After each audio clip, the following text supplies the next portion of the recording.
In previous chapters, we've studied intramolecular forces, which are the combination of attractive and repulsive electrical forces between pairs of electrons in molecules. And so these are the forces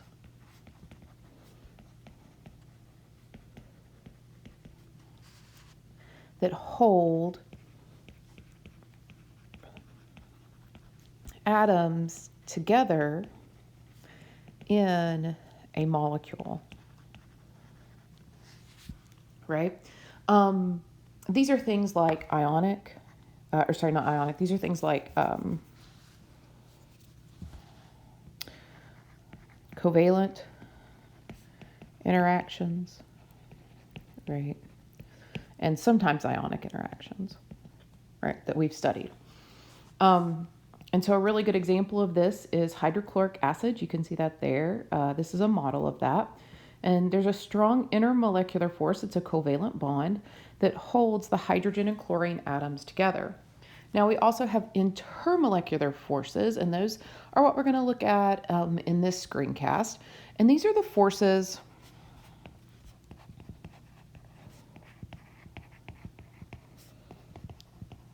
that act between molecules. So we are now between molecules, and between molecules and ions.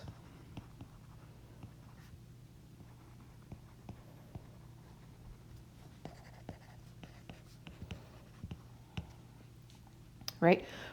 And so you can see an example of that here. This is a weak force that holds together two HCl molecules. We can kind of think of these forces as making one molecule stick to another molecule. We're also in this chapter going to explore how these forces influence the physical properties of substances.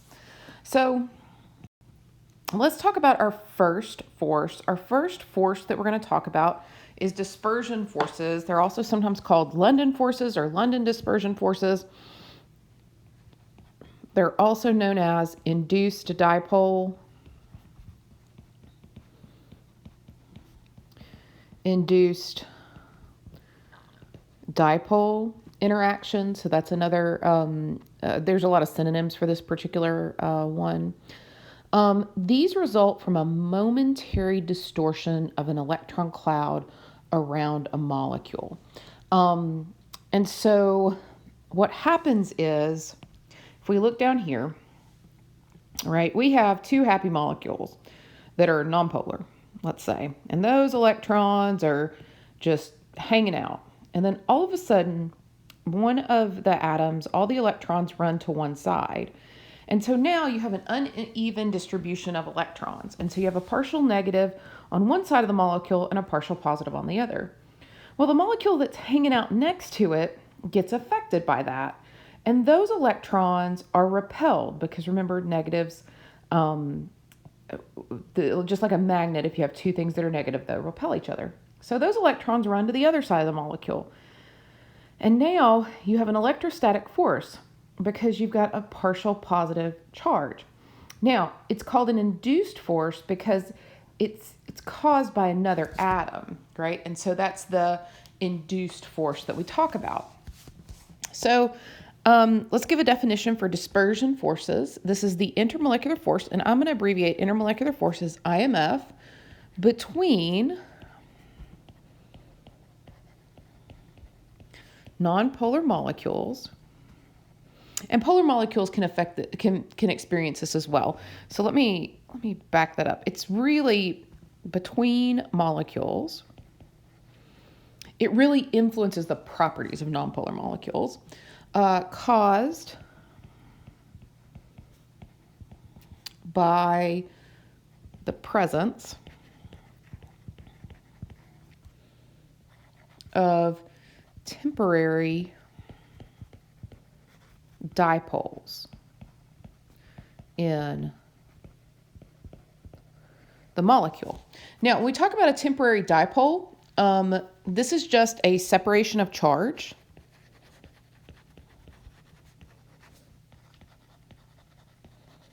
produced in an atom or molecule by a momentary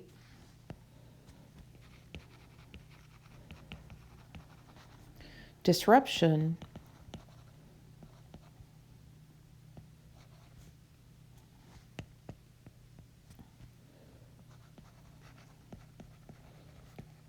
of electrons, right?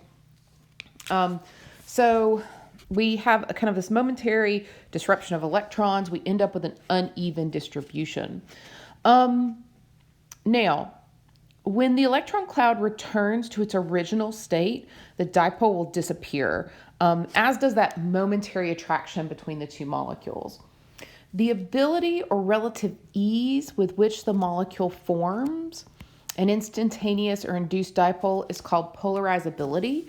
And polarizability increases with the size of the atom or molecule. So polarizability is just the relative ease with which a molecule, ion, or atom can be distorted, inducing a temporary dipole. All right. There are a couple factors that affect the strength of dispersion forces. The first is the size of atoms or molecules. And what we see here is that larger molecules or atoms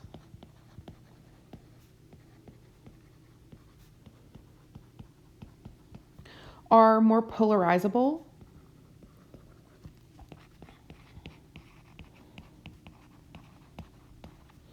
than smaller atoms or molecules. All right. So for atoms, this is because the electrons are in the outer shell orbitals, farther away from the nucleus, and experience less nuclear attractions, right? So they're not quite as attracted to the nucleus. So they can be more easily shifted or distorted. As molecular size increases, there are just more electrons that can be shifted around the molecule surface, and that results in an increased polarizability.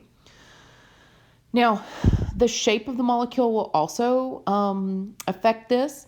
If you have an increased surface area,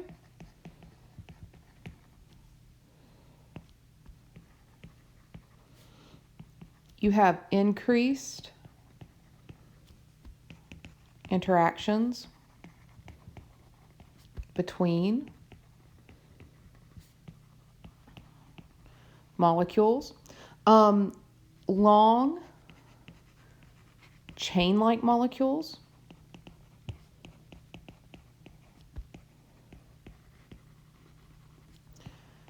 have more surface area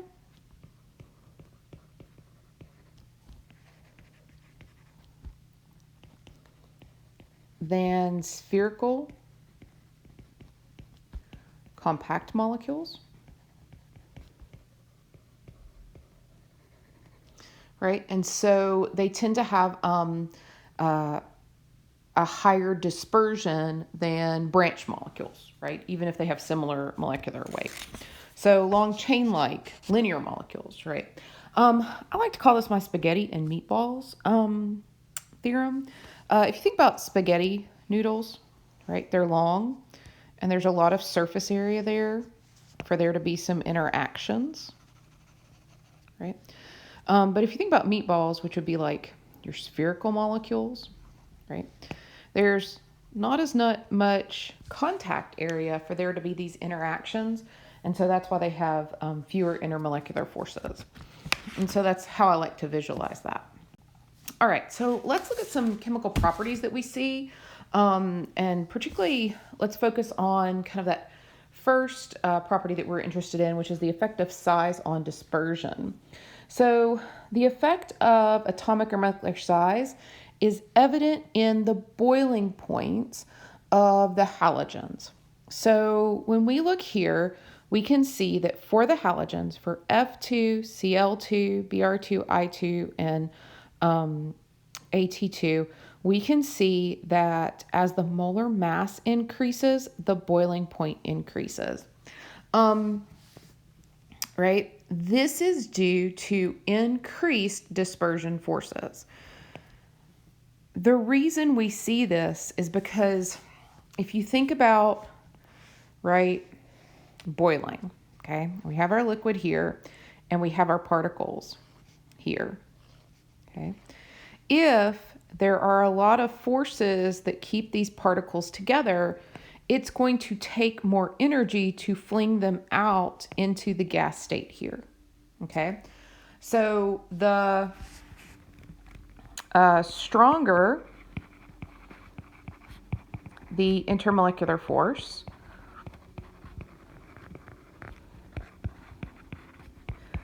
the higher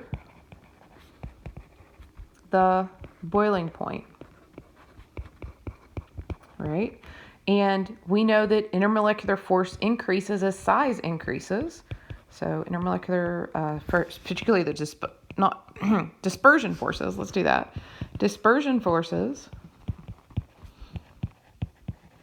increase as size increases. So you would expect boiling point to increase, right, as those dispersion forces increase. You can see this here. These are hydrocarbons, and you can see the different molar masses of the hydrocarbons as well as their boiling points, okay? So it's not just halogens. This is something that we see. The other thing that we talked about was the effect of shape on intermolecular forces and dispersion forces. The more spread out a molecule, the stronger the opportunity for dispersion forces and the higher the boiling point. That is not a great sentence. I apologize for that. I feel like I left out a word somewhere.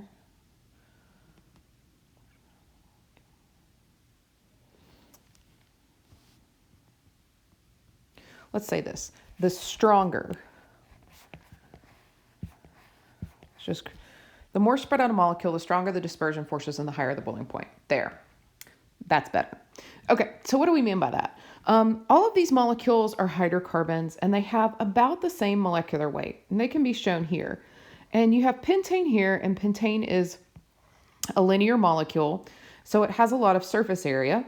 Methylbutane has a branch, right? So it's a little more compact, and then 2,2-dimethylpropane is very compact. It forms a little ball. And so kind of like a spaghetti noodle, there's lots of interactions between here and fewer here and even fewer here. And so what we can see then is the boiling point decreases as that surface area decreases. And the reason for that is because the dispersion forces decrease, right? And so that's the example of how shape affects dispersion forces. Now,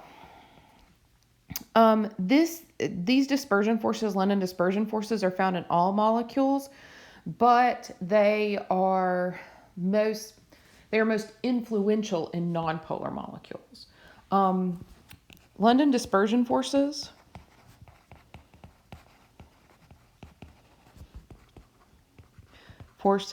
are found in all molecules, but are the only intermolecular force in polar molecules, right? So they are really going to influence the property of polar molecules. So let's look at other intermolecular forces. Another intermolecular force I want us to look at are ion-dipole interactions. I love the name of this. It exactly tells you what you need. This is the attractive force between an ion and a polar molecule. All right. So, for example, if we look at sodium chloride, right, and how it dissolves in water, you can see you have a sodium ion, and that is attracted to the water. Okay. When we look at water,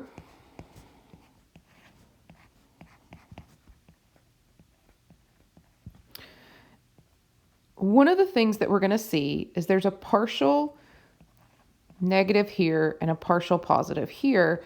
This is polar. It makes sense. Oxygen's more electronegative than the hydrogens, so there's going to be a partial negative there.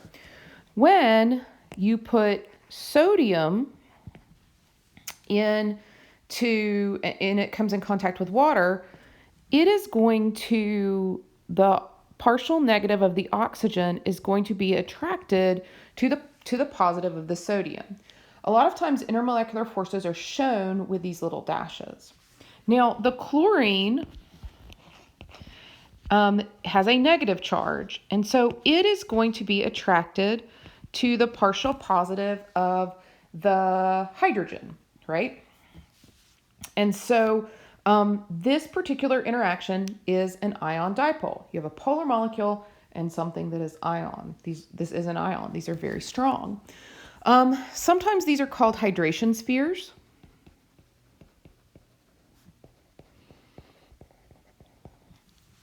When a salt dissolves in water, and you can see that those ions get completely surrounded. Now, other molecular forces that we have are dipole-dipole interactions. A dipole-dipole interaction occurs between two polar molecules, right? And it's due to a permanent dipole. So, for example, right, if we look at water, which is right here, water is going to have a partial negative and a partial positive here. It's going to have a partial positive and a partial negative here, right? And that negative and positive are attracted to each other. And we end up with an intermolecular force here. Now, there is a special type of intermolecular force called a hydrogen bond. It's the strongest dipole-dipole.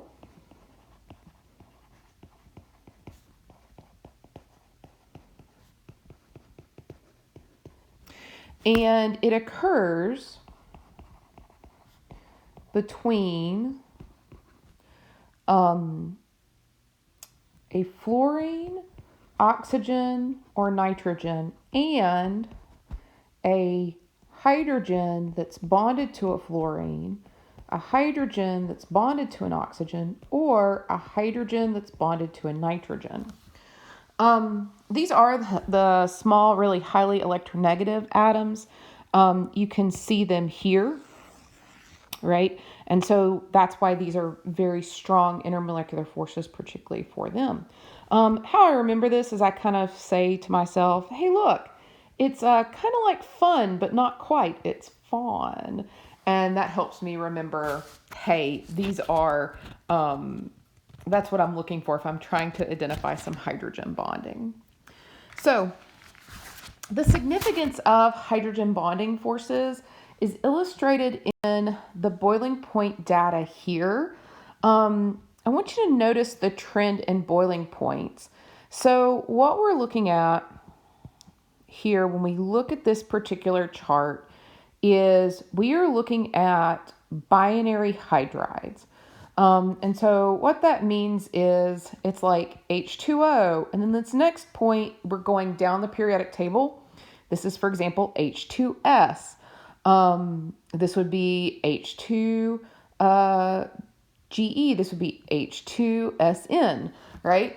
And so we're going down, and what you can see is that these three molecules don't follow the trend. They have a much higher boiling point. And that increased boiling point is due to those really, really strong hydrogen bonding. Okay, so those strong interactions affect the physical properties of the molecules, and we get an increase in boiling point. All right, let's do some examples, right? We have a figure here. It shows the Lewis structure of 5 compounds. Sodium chloride, methane, dichloromethane, methylamine, and cetylide. We're going to identify the intermolecular forces that the ions or molecules of the compounds experience in the pure sample or in water. Okay, so I'm going to make kind of a list here. I'm going to say, okay, hey, look, if it's just the pure sample, we're going to identify the things there. And then if it's water, we're going to identify those intermolecular forces there. So we want to start with A. A is just sodium chloride. These are ions in the solid, and they're held together by ionic bonds, not intermolecular forces. So these are held together by ionic bonds, right? But no intermolecular forces. But if they get put in water, right, they're going to experience ion dipole interactions because water is polar and they are ionic. So they're going to have ion dipole interactions. That was A. There we go. Okay. So let's look at B. Right? B is just carbons and hydrogens. Okay. So when we go through and do problems like this, you need to analyze what the molecule is. And you need to ask yourself, is it an ion? Is it nonpolar? Or is it polar? That's what you need to ask yourself. And so when I come to B, I say, okay, it's not an ion, right? It's not an ionic complex. It's not a metal and a nonmetal or ammonium. It doesn't show me a positive or negative charge, so I know it's not an ion. I ask myself, is it nonpolar? And I remember from previous lectures that nonpolar things are atoms that have the same identity, like Cl2, things with just carbon and hydrogen, and then things with symmetry. And when I look at this has symmetry, but it's also just carbon and hydrogen. So it's nonpolar. So if it's all by itself and it's nonpolar, the only thing it's going to have is a dispersion force. So dispersion is what it's going to have. Now, in an aqueous solution, we are also going to see it's nonpolar with polar. And so the most intermolecular forces are also going to be just dispersion forces or London forces. Right? Now, we come over to the Lewis for C, and this is the Lewis structure of dichloromethane. It appears to be symmetrical, but remember we learned in our Vesper theory chapter that it's tetrahedral molecular shape, and that means those bond dipoles are not arranged symmetrically. And so this is going to be a polar molecule. So don't let the two-dimensional representation trip you up. Remember, it's a three-dimensional molecule. And so it's polar. And so because it's polar, it is going to have dispersion forces, right?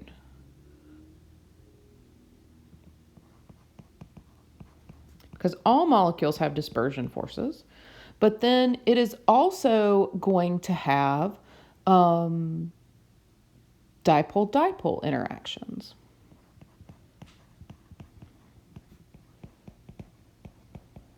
And then because water is also polar, right, we're going to see that we have dispersion and dipole-dipole. Okay. Now, we come here to methylamine. We have a nitrogen here. It's got hydrogens that are attached, so it can experience FON. It also has a lone pair there. So we've got a nitrogen with a lone pair, right? And then we have a nitrogen. If there's another molecule that comes by. We have a nitrogen attached to a hydrogen. So when we look at this, this can experience hydrogen bonding. And so when we come here and we list the intermolecular forces this can have, every molecule has dispersion, or London forces. If it's got hydrogen bonding, it automatically has dipole-dipole.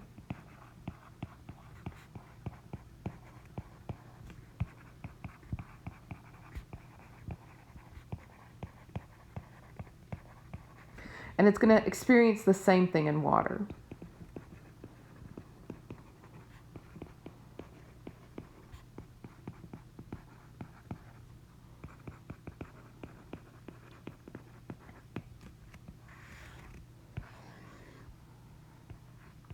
All right, and the last one is acetylide. It has a polar carbonyl group right here. Okay, and when we look at this, I want you to notice that there are no hydrogen atoms bonded to a nitrogen, oxygen, or fluorine. So it only has one component needed for hydrogen bonding. So because it only has one component, but it's a polar molecule, it's going to have dispersion forces and dipole-dipole. But when we put it in water, now we have a hydrogen bonded to an oxygen. And now we can have an intermolecular force there. And so in water, we have dispersion forces, dipole-dipole, and hydrogen bonding. So we see that those intermolecular forces are different when it's in water than when it is just by itself. And we will do more problems like this in class. Now, the relative strengths of intermolecular forces are summarized here on this table. This table is not from your book. It's from another source that I like because I like this table. But we did not talk about dipole-induced dipole. So I'm just going to come here and kind of squiggle this out because it's outside the scope of the course. So don't worry about that. So I want us to see here the strengths. So the dispersion forces here are the weakest, right? And they only really influence nonpolar molecules. The next force that we see is dipole-dipole, and this is between two polar molecules. And then we can have a special type of dipole-dipole, which is hydrogen bonding with molecules that have a fluorine, oxygen, or nitrogen, and a fluorine, oxygen, and nitrogen bound to a hydrogen. So water is an example. And then ion dipole is the strongest. Now, covalent and ionic interactions are much stronger, but this helps you figure out when we talk about intermolecular forces, how they increase in strength. So let's do another example. Rank the following compounds in order of increasing boiling point. So we've got a CH3OH, a CH3, CH2, CH2, CH3, and a CH3, CH2O, CH3. Okay, and this is going to have 2 electrons there. And so we are looking to rank these in order of increasing boiling points, right? So what we see here is the stronger the intermolecular force, the higher the boiling point. So to solve a problem like this, you need to identify the intermolecular forces that each of these molecules can have. So let's start with CH3OH. Every molecule has dispersion forces, so it's going to have dispersion forces. Now we need to ask ourselves, is it polar? Because if it's polar, it can have dipole-dipole. Well, when we look at this, it is not just carbon and hydrogen. It has an oxygen. Its structure would look like this. So there's no symmetry, and oxygen's very electronegative, so it's going to pull those electrons away from the carbon. And so it is going to be a polar molecule. So we're going to see that it's got dipole, dipole interactions. And then we see that it has an oxygen, and we're going to have lone pairs here on the oxygen, that is bonded to a hydrogen and an oxygen with lone pairs. And so it's also going to have hydrogen bonding. Okay. Now, the next molecule that we're going to look at is this molecule. It's called butane. And the first question we need to ask ourselves is it polar, right? Because we can say, look, every molecule has dispersion forces. And so we need to figure out if we've got dipole-dipole interactions. If it's just carbon and hydrogen, remember, it's nonpolar. So because it's just carbon and hydrogen, the only intermolecular force that it's going to have are dispersion forces. Okay? And then the third one is CH3, CH2, O, CH3. Okay. This is not just carbon and hydrogen. It's not an individual molecule. All right. And we have an oxygen, so there's a difference in electronegativity, so it will be polar. So it's going to have dispersion forces and dipole-dipole. But if it's just by itself, right, it is not going to have hydrogen bonding because we also don't have an oxygen, fluorine, or nitrogen bonded to a hydrogen, right? That's what you have to have there. So when we look at this, we can say, all right, let's rank these compounds in order of increasing boiling point. That's going to be the smallest boiling point to the highest boiling point. And so dispersion forces are the weakest intermolecular force. They're going to be the easiest to break. So that means butane is going to have the lowest boiling point. Then CH3, CH2, OCH3 is going to be next because it has dipole-dipole, which is a little stronger than dispersion. So it's got dispersion and dipole-dipole. And then next is going to be hydrogen bonding as the very strongest with the CH3OH. So basically, when we think about this, the boiling points of substances increase as the strength of the intermolecular forces also increase. My suggestion is to try some practice problems. We are going to do some problems in class that hopefully will help. And as always, please see me if you have questions.